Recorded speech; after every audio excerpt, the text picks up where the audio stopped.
Magandang gabi po sa ating lahat at welcome po sa ating Day 30 ng ating nightly study on the Book of Acts. Bago po tayo mag-umpisa, samahan niyo muna po ako sa isang maiksing panalangin.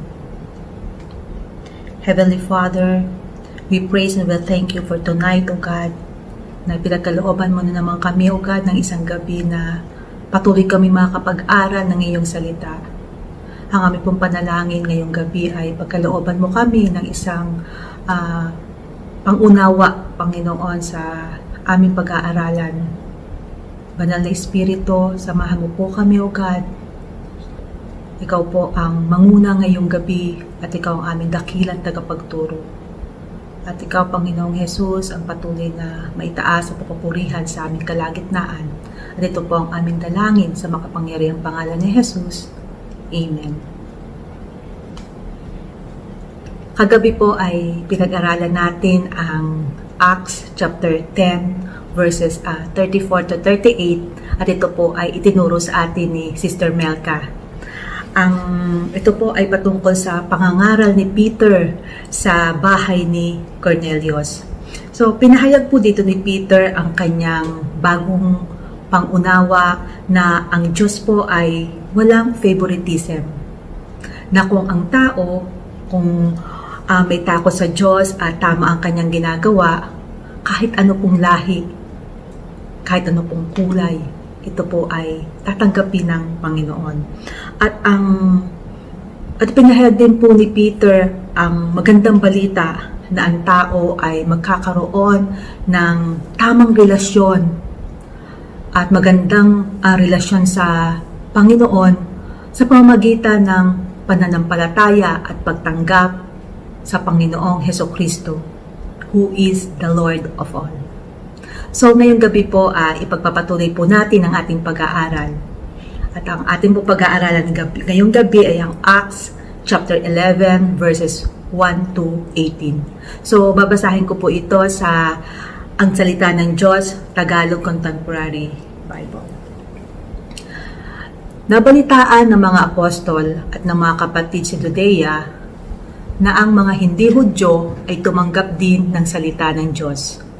Kaya pagbalik ni Pedro sa Jerusalem, sinalungat siya ng mga kapatid na Hudyo na naniniwala na ang mga Hudyo ay kinakailangang magpatuli muna bago maging kaanib nila.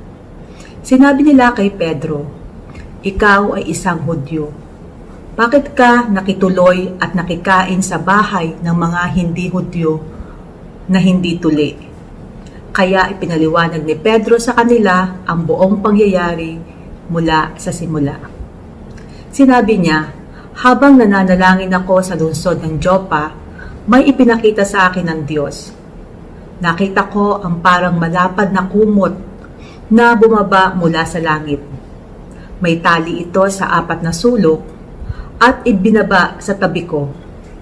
Pinagmasdan ko itong mabuti at nakita ko roon ang lahat ng uri ng hayop. Ang mga lumalakad, kasama na rito ang mababangis, mga gumagapang at mga lumilipad. At narinig ko ang boses na nagsasabi sa akin, 'Pedro, tumayo ka. Magkatay ka at kumain.' Pero sumagot ako, 'Panginoon, hindi ko magagawa iyan dahil hindi po talaga ako kumakain ng mga hayop na itinuturing na marumi at ipinagbabawal.' Pagkatapos muling nagsalita ang tinig mula sa langit, 'Huwag mong ituring na marumi ang kahit na anong bagay na nilinis na ng Diyos.' 3 beses na ulit ang pangyayaring ito. At pagkatapos ay hinila na pataas ang kumot. Nang mga oras ding iyon, dumating sa bahay na tinutuluyan ko ang 3 lalaki na galing sa Cesarea. Inutusan sila na sunduin ako.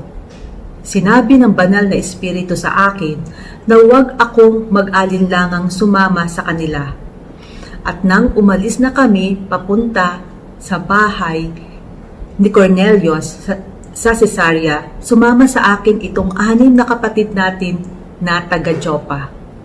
Pagpasok namin doon, ikinuwento ni Cornelio sa amin na may nakita siyang anghel sa loob ng kanyang bahay na nagsabi sa kanya, "Magsugo ka sa Joppa para sunduin si Simon na tinatawag na Pedro. Sasabihin niya sa iyo kung paano ka maliligtas at ang iyong buong sambahayan." At nang magsalita na ako, napuspos sila ng banal na espiritu tulad din ng nangyari sa atin noon. At naalala ko ang sinabi ng Panginoong Hesus, "Nagbautismo si Juan sa tubig, ngunit babautismuhan kayo sa banal na espiritu." Kaya ang nangyari sa kanila ay nagpapatunay na ang ibinigay ng Diyos sa ating mga Hudyo na sumampalataya tayo sa Panginoong Hesukristo ay ibinigay din niya sa mga hindi Hudyo. At kung ganon ang gusto ng Diyos, sino ba ako para hadlangan siya? Nang marinig ito ng mga kapatid na Hudyo, hindi na nila binatikos si Pedro. Sa halip ay nagpuri sila sa Diyos. Sinabi nila, kung ganon, ibinigay din ng Diyos sa mga hindi Hudyo ang pagkakataon na magsisi para matanggap nila ang buhay na walang hanggan. Ang Diyos po ang magpala sa pagbasa ng kanyang salita. So makikita po natin sa verses 1 to 3 na nakarating po sa mga apostles o mga mananampalataya sa Judea na ang mga Gentiles ay tumanggap din ng Word of God. Sino po ba itong mga Gentiles na sinasabi? Ito po mga Gentiles, sila po yung mga hindi Hudyo. Sila po ang sumasamba sa ibang Diyos. So, kung sa panahon po natin ngayon, tayo, hindi po tayo mga Hudyo, so tayo po ay kabilang sa tinatawag na Gentiles. So, pinakita po dito na hindi po maitatago ang dakilang gawain ng Panginoon sa mga Gentiles sa Caesarea, na ito po ay nagdulot ng pagkapahiya sa mga early believers o sa mga Jewish Christians. Bakit po ito ay nakapagdulot ng pagkapahiya sa kanila?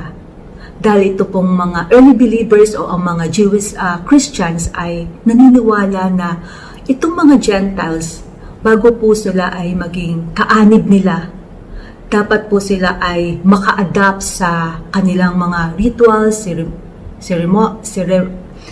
ceremonials, pananampalataya, paniniwala, na katulad po ng pagtutuli o ng circumcision.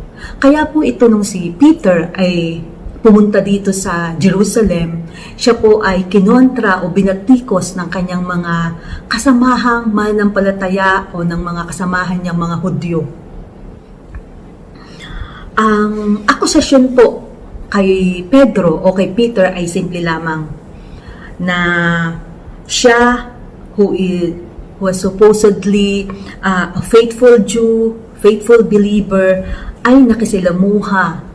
Siya po ay nakituloy. Siya po ay nakikain kasama ng mga Gentiles. At para po sa mga early believers, ito po ay hindi tamang gawain.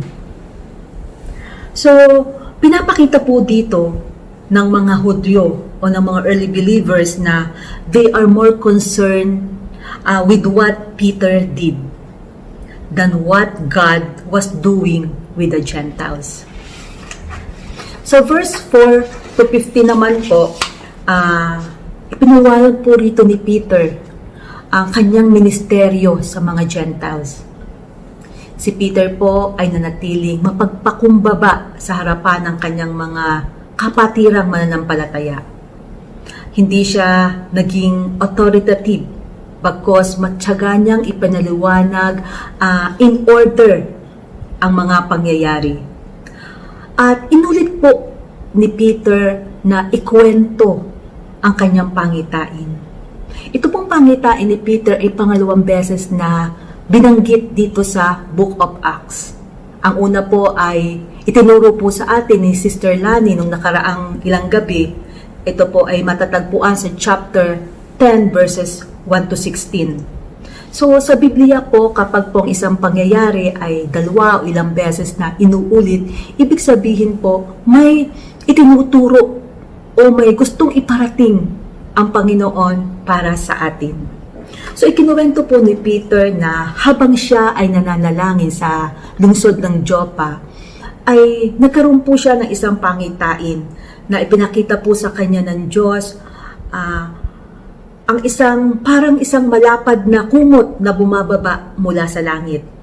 May tali ito sa 4 na sulok. At ibinaba ito sa kanyang tabi. Nakita niya roon ang lahat ng uri ng hayop. Ang mga lumalakad, kasama na rito ang mga mababangis, mga gumagapang at mga lumilipad. At nakarinig siya ng boses na nagsasabi na, "Pedro, tumayo ka, magkatay ka at kumain." Pero sumagot siya, "Panginoon, hindi ko magagawa iyan dahil hindi po talaga ako kumakain ng mga hayop na itinuturing na marumi at ipinagbabawal kainin." Pero sinabi ng tinig mula sa langit, "Huwag mong ituring na marumi ang kahit na anong bagay na nilinis na ng Diyos." At 3 beses na inulit ang pangyayaring ito. At pagkatapos ay hinila na pataas ang kumot. Sa una, akala ni Pedro na nangusap sa kanya ang Panginoon patungkol sa pagkain. Pero na-realize niya na at the end, ambition niya pala ay patungkol sa mga tao. Na ang malapad na kumot na kinalalagyan ng lahat ng mga uri ng hayop represent the church. Na ibig sabihin, lahat ay welcome. Jews at Gentiles, with no distinction or dividing line between the two. Kaya sinabi po sa Ephesians chapter 2 verses 14 to 15, "At sa pamamagitan ng kamatayan niya, pinagkasundo niya tayo. Pinag-isa niya ang mga Hudyo at ang mga hindi Hudyo sa pamamagitan ng paggibad sa pader na naghihiwalay sa atin. Ang pader na giniba niya ay ang kautusan, kasama ang mga utos at mga tuntunin nito. Ginawa niya ito para pag-isahin ang mga Hudyo at hindi Hudyo, nang sa gayon ay magkasundo na ang dalawa." So tinuloy po ni Peter ang kanyang kwento na sa mga oras na yon ay dumating sa bahay na tinutuluyan niya ang 3 lalaki na galing sa Cesarea. At sinabi sa kanya ng banal na espiritu na sumama siya sa kanila. At nang umalis siya, papunta sa bahay ni Cornelio sa Cesarea, sumama sa kanya ang 6 na mananampalataya na taga-Joppa. At pagpasok nila sa bahay ni Cornelius, ikinuwento agad ni Cornelius kay Peter ang kanyang pangitain na habang siya ay nagdadasal ay nagpakita sa kanya ang isang anghel. At sinabi sa kanya na magsugo ka sa Joppa para sunduin mo doon si Simon na tinatawag nilang Pedro, para sabihin niya sa iyo kung paano ka maliligtas at ang iyong buong pamilya.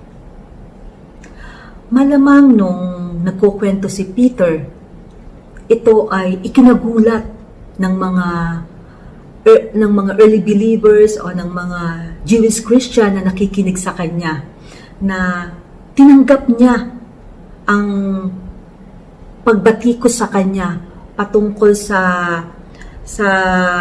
kanyang pagpunta sa bahay ng mga Gentiles, which was something prohibited by Jewish custom and tradition. Pero nangatwiran po si Peter. Sinabi niya na ang pagpunta niya sa bahay ni Cornelius na isang Gentile ay may kapahintulutan ng banal na Espiritu Santo. At sinabi ni Peter na nung nagsalita siya, nung mag-umpisa na siyang mangaral sa bahay ni Cornelius, tapuspos ng banal na Espiritu ang lahat na nakikinig sa kanya. Kaya ang nangyaring ito ay nagpapatunay na ang ibinigay ng Diyos sa mga Hudyo na sumasampalataya sa Panginoong Hesukristo ay ibinigay din niya sa mga hindi Hudyo. At sabi ni Peter, kung ganon ang gusto ng Diyos, sino ba ako para hadlangan siya? So verse 16 po to 18 ay sinabi po ni Peter dito na naalala niya ang sinabi ng Panginoong Hesus na nagbautismo si Juan sa tubig, ngunit babautismuhan kayo sa banal na Espiritu. Ipinapakita po dito na if God was reaching out to the Gentiles, sino po si Peter para hadlangan ang kagustuhan ng Panginoon? At ito po ang katuparan ng sinulat ni Prophet Isaiah sa Isaiah chapter 49 verse 6. NKJV version po. Indeed, he says, "It is too small a thing that you should be my servant, to raise up the tribes of Jacob, and to restore the preserved ones of Israel. I will also give you as a light to the Gentiles, that you should be my salvation to the ends of the earth." Sinabi ni Isaiah po dito na sinabi sa kanya ng Panginoon na marami pang mga gawain ang ipapagawa ng Diyos sa kanya. At kasama na dito ang maging light siya, maging ilaw siya ng mga Gentiles para maligtas ang buong mundo. Ito ay nagpapatunay na ang mga pangyayari sa ating pinag-aralan ay in accordance sa Scriptures. So, nung marinig po ng mga kasamahang mananampalataya ang paliwanag ni Peter, hindi na nila ito binatikos. Sa halip, they glorified God. Nakita nila na ang Panginoon was now working at Gentiles also. So, pinapakita po dito na ang puso ng mga Jewish Christians or early believers were soft enough to be guided and corrected by God. So, ang conclusion po natin ngayong gabi sa ating pinag-aralan ay si Luke po na nagsulat ng aklat o ng Book of Acts was inspired by the Holy Spirit na isama o include ang istorya na ito ng 2 beses so that the Jewish Christians or the early believers would see the salvation is not a matter of adopting Jewish rituals and ceremonies o paniniwala o pananampalataya, kundi ang salvation po ay pinagkakaloob ng Panginoon sa ating lahat, sa lahat ng tao na mayroong pananampalataya at pagtanggap sa Panginoong Hesukristo. Tonight, ang ating pong pinag-aralan, ito po isang bukas na imbitasyon sa atin ng Diyos to receive salvation through faith in Christ alone, who is the Lord of all. Kayo po'y manalangin. Father God in heaven, marami pong salamat sa aming natutunan ngayong gabi. Nawa ito po'y iyong selyuhan sa aming mga puso. Ito po ay magrema sa aming mga buhay. Salamat Panginoon at patuloy mo kaming ingatan sa araw-araw God at pagkalooban ng lahat ng aming mga pangangailangan. Ito po ang aming dalangin sa makapangyarihang pangalan ni Jesus. Amen. Muli inimbitahan ko po kayo na patuloy na sumama sa aming nightly study dito sa Book of Acts. at magandang gabi po sa ating lahat.